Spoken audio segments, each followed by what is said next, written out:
Hello, I'm Kevin Smith of World Water Rams Charitable Trust. We set up this trust to do humanitarian projects around the world, to serve the people and bring them water. You know, we all take water for granted. You know, we just turn the tap on and it's just there. But in these developing countries, women and children have to walk for it. You know, and I was sitting in my office and I was just thinking, man, these ram pumps are just so suited for these developing countries. And we could make such a difference there. And we've worked with a number of NGOs overseas in remote communities around the world, namely up in the islands and in East Africa, putting in ram pumps for water supply into communities so women and children don't have to carry water.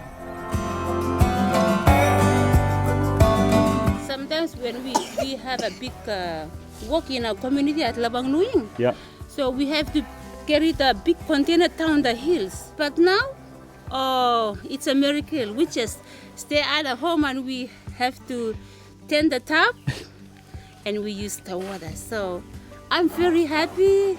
I can't tell anymore. I can't. Yeah, that's very thank you.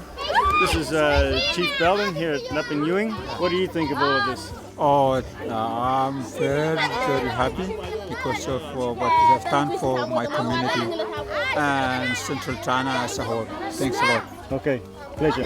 Just your thanks and your appreciation and knowing that life is easier for you is all we need. That gives us tremendous satisfaction. Thanks very much. The ram pump is a cost-effective way of lifting living standards in remote and developing countries. I'm truly grateful to have the opportunity to use our ram pumps in these communities in developing country. There's nothing more satisfying and rewarding than seeing the smiles on the children's faces and the mothers, and when you commission that pump and you go up the top of the hill and you're splashing that water around and everyone's laughing and singing and dancing in the water, there's nothing better.